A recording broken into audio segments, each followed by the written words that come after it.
Hello दोस्त, नमस्ते, प्रणाम। मैं हूँ आपकी संगीत दुनिया 1984। आप लोगों के लिए बहुत ही प्यारा सा एक रक्षाबंधन पर की गीत लाई हूँ।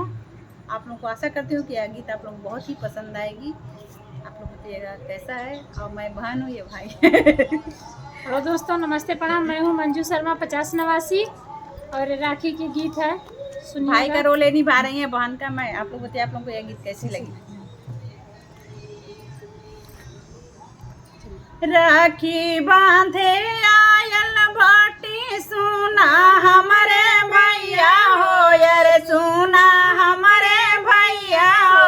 अरे दे देता नवा के हार हमारे भैया हो, यार दे देता सोनावा के हार हमारे भैया हो। राखी जब बांधे तू हो आइलू हमारी बहिना हो, यार आइल हमारी बहिना हो, यार दे देव सोनावा के हार हमारी बहिना हो।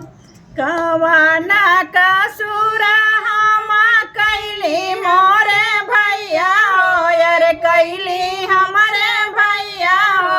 अरे भौजी गैली हम से रिसिया हमारे भैया हो।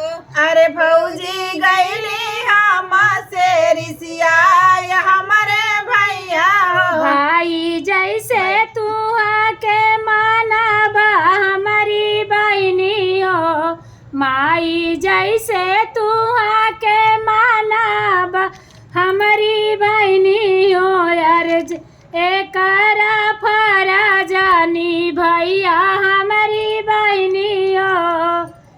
तू ही बाटा हमारा परनवा हमारे भैया हो, परनवा हमारे भैया हो।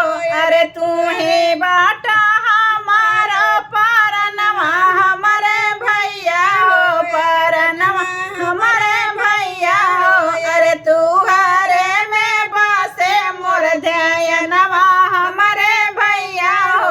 अरे तू हरे में बसे मोर धियानवा हमारे भैया हो। देबो तुहके तना दुलरवा हमारी बहनी हो, दुलरवा हमारी बहनी हो।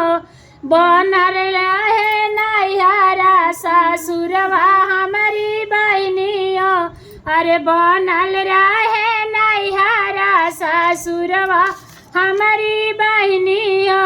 राखी बांधे आयल बाटी, सुना हमारे भैया हो, यार सुना हमारे भैया हो। अरे दे देता सोनावा के कंगना हमारे भैया हो। अरे दे देता सोनावा के कंगना हमारे भैया हो। आप लोगों को यह गीत कैसी लगी, आप लोग बताइएगा। बहन बहुत लालची है। फिर मिलते हैं अगले नए वीडियो के साथ, तब तक के लिए बाय बाय।